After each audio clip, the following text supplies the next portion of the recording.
नमस्कार, मैं हूं अजय कुमार और आप देख रहे हैं देसी अड्डा। देखिए, बिहार के 4 विधानसभा में उपचुनाव संपन्न हो गए हैं। बेलागंज, इमामगंज, रामगढ़ और तरारी।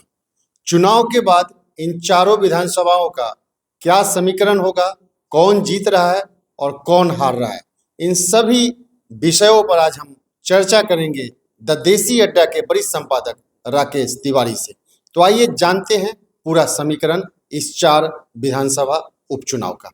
राकेश जी नमस्कार। धन्यवाद। चुनाव संपन्न हो गए हैं, क्या कहता है आपका विश्लेषण? देखिए, चुनाव संपन्न हो गए हैं और मतदाताओं ने भारी तादाद में निकलकर वोट किया है, क्योंकि उपचुनाव में इस तरह का जो उत्साह है वो अक्सर देखने को नहीं मिलता। लगभग 51.30% मतदाताओं ने आज घर से बाहर निकले हैं 5 बजे तक और उन्होंने वोट कर दिया है।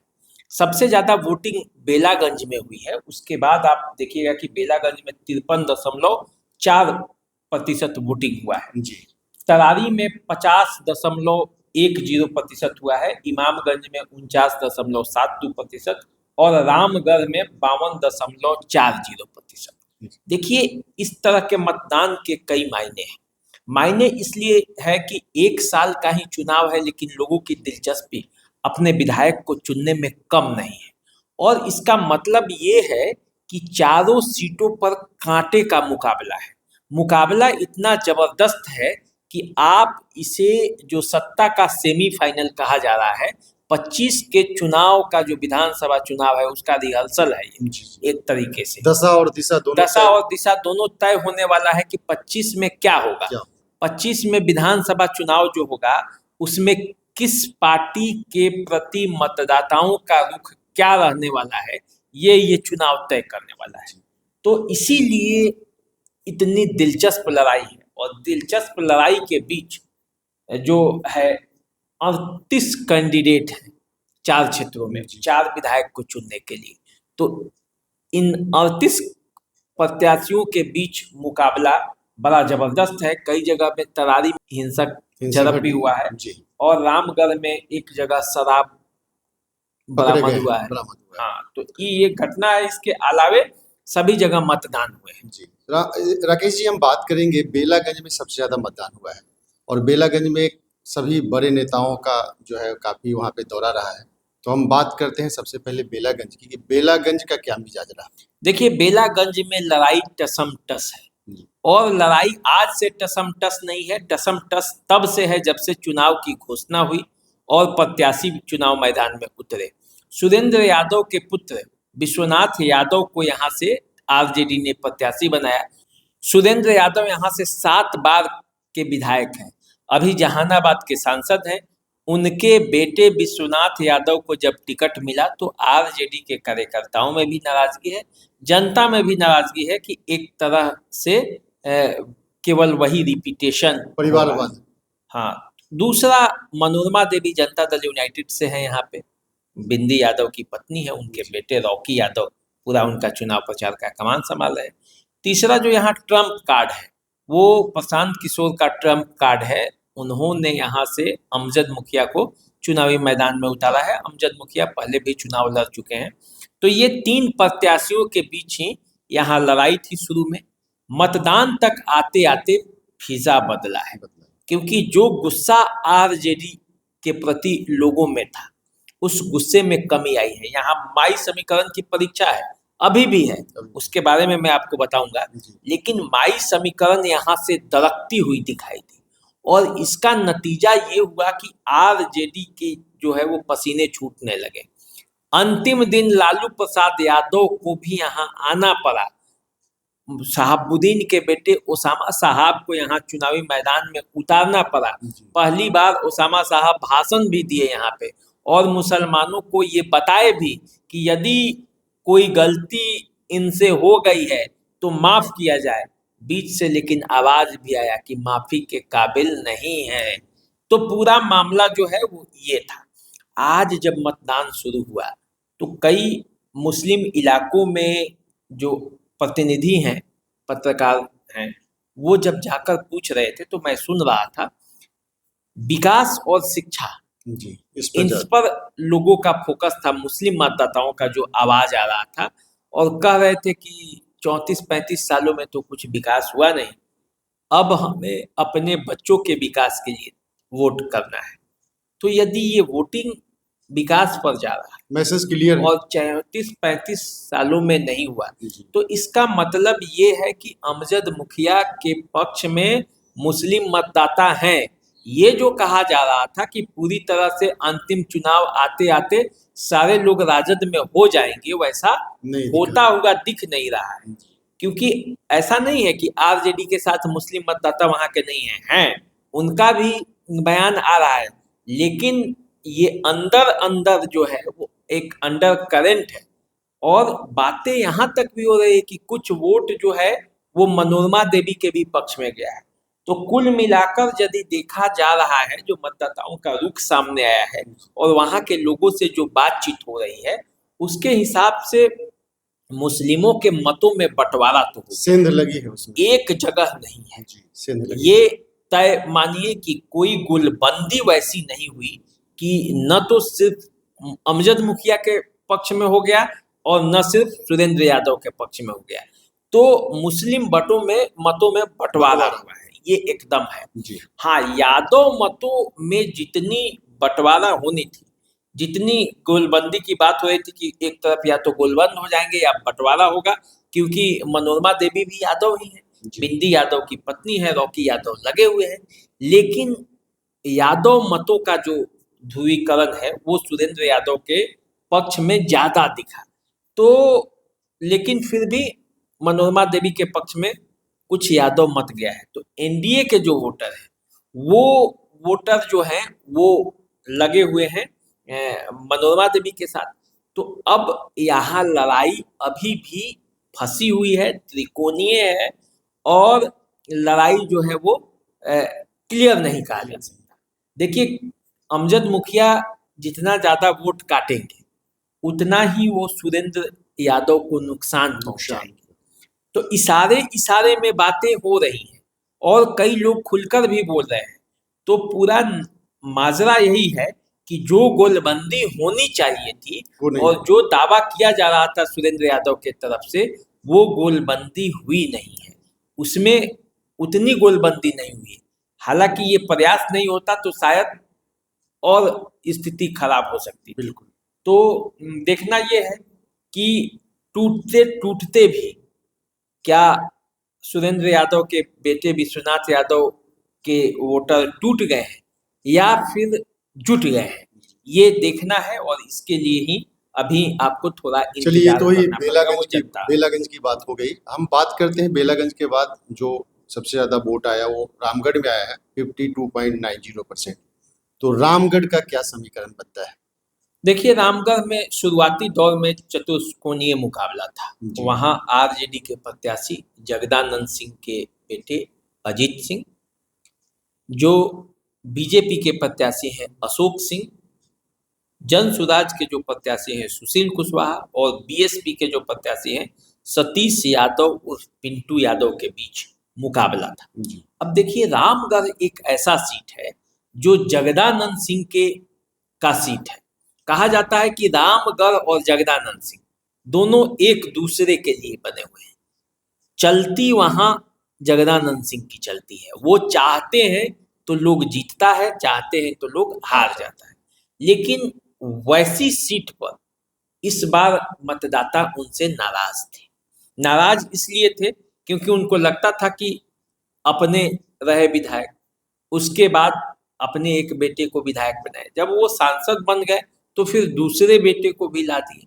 तो यानी कि परिवारवाद का ये भी एक पराकाष्ठा है। तो बिल्कुल। ऐसे में कार्यकर्ता जाएंगे कहाँ? जी, और वही कार्यकर्ता हैं जो सतीश यादव और पिंटू यादव हैं, क्योंकि इनके चाचा अंबिका यादव ये भी वहां से विधायक रह चुके हैं और वो जगदानंद सिंह के ही करीबी थे। जगदानंद सिंह कभी उनके लिए अपने बेटे को भी चुनाव हरवा चुके हैं। लेकिन अब परिस्थितियां बदल गई हैं। 15 के चुनाव में भी करीब फाइट दिया था, 189 मतों से ही वहां हार जीत हुआ था। अब फिर वही सतीश यादव जो है उर्फ पिंटू यादव चुनावी मैदान में खड़े हैं अपने चाचा के जगह पे।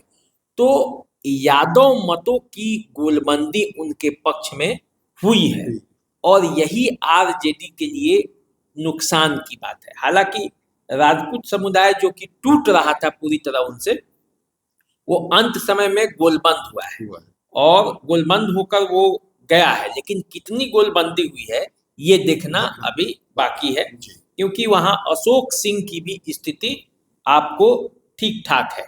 लेकिन अशोक सिंह की स्थिति जो गड़बड़ हो रही है वो सुशील कुशवाहा के कारण हो रही है, क्योंकि कुशवाहा मत जो एनडीए के मत माने जाते हैं, हालांकि एमपी के चुनाव में तो वो मिला नहीं था, लेकिन अब जो सुशील कुशवाहा आ गए तो वहां पे सुशील कुशवाहा के आने से कुशवाहा कुशवाहा को ही वोट करता है, ये ट्रेंड बना है पिछले कई चुनावों से। तो वैसी स्थिति में एक तो एनडीए का वो वोट छिटक गया, दूसरा प्रशांत किशोर के आने से प्रशांत जो पढ़े लिखे तबके के लोग हैं, जो बिहार में नए तरीके का शासन चाहते हैं, जो बदलाव चाहते हैं, युवाओं में जो नौकरी चाहते हैं और जो अपने बच्चे के एजुकेशन चाहते हैं, उन लोगों का झुकाव सुशील कुशवाहा के साथ हुआ है और मत में भी ये हुआ है, विभाजन तो हुआ है। अब देखना ये है कि रामगढ़ की स्थिति क्या होती है, लेकिन रामगढ़ में जो लड़ाई है वो लड़ाई बड़ा कठिन और दिलचस्प है।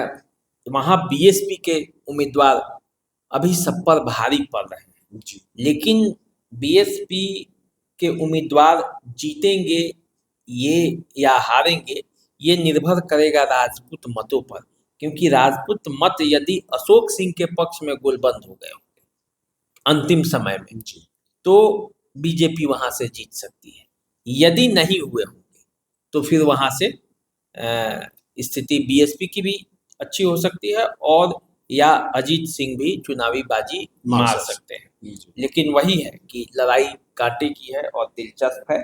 देखना यह है कि मतदाताओं का टर्नअप कैसे हुआ, क्योंकि देखिए आजकल के मतदाता काफी समझदार हो गए हैं, कहते कुछ हैं करते कुछ हैं।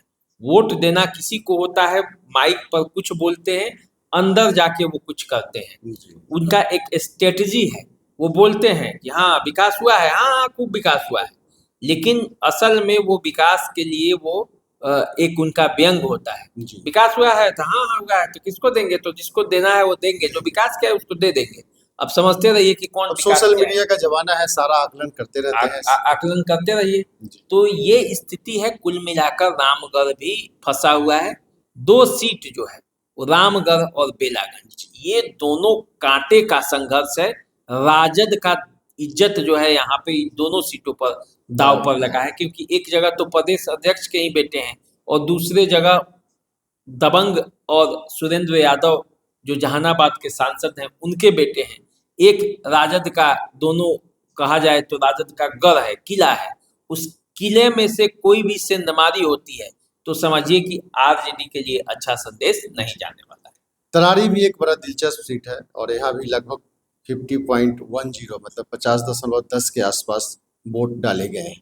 हाँ 5 बजे तक इतने वोट पड़े हैं और तरारी जो सीट है वो एक अपने आप में अहम है। अहम इसलिए है कि यहाँ बीजेपी ने इस बार बाहुबली सुनील पांडे के बेटे विशाल प्रशांत को टिकट देकर चुनावी मैदान में उतार दिया है।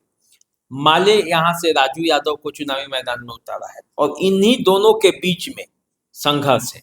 यहाँ सीधी टक्कर है। हालांकि यहाँ से जन सुराज के कैंडिडेट किरण देवी भी हैं, लेकिन ऐसा नहीं है कि वो बेलागंज और रामगढ़ वाली स्थिति है या इमामगंज वाली स्थिति है। चौथे नंबर पर आप मान के चलिए तो जन सुराज जो 4 प्रत्याशी हैं उसमें सबसे कम लड़ाई में कहीं पे है तो वो तरारी में, क्योंकि तरारी में सुनील पांडे के पक्ष में भूमिहार मतों की गोलबंदी यदि हो गई है और ये दिख रहा है कि हो गई है और ये हो गई है तो फिर वहां पे लड़ाई बड़ी दिलचस्प है और इशारा आप समझ सकते हैं कि मामला वहां क्या हो सकता है। क्योंकि सुनील पांडे पिछले बार भी निर्दलीय प्रत्याशी के तौर पर लड़े थे, भूमिहारों में नाराजगी थी, उसके बावजूद वो मात्र 11,000 वोटों से हारे थे, जबकि 13,000 वोट तो बीजेपी के प्रत्याशी ने काट लिया था। अब दोनों एकजुट हैं। एकजुट है। माले इसके पहले 15 में भी जब जीती थी तो 400 कुछ वोटों के अंतर से ही जीती थी। सुनील पांडे की पत्नी तब चुनाव लड़ रही थी। तो कुल मिलाकर देखा जाए तो बड़ी वहाँ लड़ाई कांटे की है, टक्कर की है, और वहाँ सामने की लड़ाई है। सामने सामने की लड़ाई है, और वहाँ पे जो है वो सुनील पांडे और राजू यादव के बीच मुकाबला है। जी। जो मौजूदा स्थिति है उसमें सुनील पांडे लगता है कि वहां से लीड करेंगे। इस बार जो तीसरा बार है उसमें वो उनके बेटे जीत सकते हैं, बाजी मार सकते हैं। हाँ बाजी मार सकते हैं, स्थितियां बन रही हैं। जी, अंतिम सीट है वो है इमामगंज, तो इस पर भी थोड़ा आप प्रकाश डालें। देखिए, इमामगंज जीतन राम मांझी का सीट है, उनकी प्रतिष्ठा दांव पर है क्योंकि वो केंद्र में मंत्री भी हैं, बिहार के पूर्व मुख्यमंत्री भी हैं, और पुत्र वधु को चुनावी मैदान में उतार दी है। देखिए, इमामगंज जो सीट है वो कहा जाता है कि कोयरी का नैहर है। कोयरी जो कुशवाहा जिसको कहते हैं, कुशवाहा जातियों की सबसे बड़ी आबादी है, और कुशवाहा तो एनडीए के वोटर है, लेकिन वहाँ एक फैक्टर अभय कुशवाहा भी है जो औरंगाबाद से चुनाव जीतकर एमपी बने हुए हैं, और आरजेडी में वो हैं। पिछले बार के चुनाव में कुशवाहा आरजेडी के साथ हो गए थे। तो अब वो कहाँ जा रहे हैं, इसके बाद दूसरे स्थान पर जो वोटों की संख्या है वो है दलितों की, उसमें मुसहर जाति सबसे ज्यादा है। तो जिस समुदाय से जीतन राम मांझी आते हैं, तो अब क्या स्थिति होगी आप समझ सकते हैं। तीसरी जो है वो सबसे बड़ी आबादी मुसलमानों की है, तो मुस्लिम कहाँ जाएंगे ये भी आप समझ रहे हैं कि इमामगंज में तो कोई ये इफपट नहीं है। चौथा जो है वो सवर्ण जातियों में राजपूतों की संख्या वहाँ सबसे अधिक है। तो देखिए, एनडीए में यदि वहाँ बात होती है कि मांझी में मुकाबला है, पासवान इधर से जितेंद्र पासवान जो है वो कर लेंगे, लेकिन जो एनडीए का वोट है वो तो जीतन राम मांझी के साथ है, जिस वोट की गिनती ही नहीं आप कर रहे हैं। तो ऐसी स्थिति में वहाँ दीपा मांझी की स्थिति मजबूत हो रही है क्योंकि वो सुरक्षित सीट है।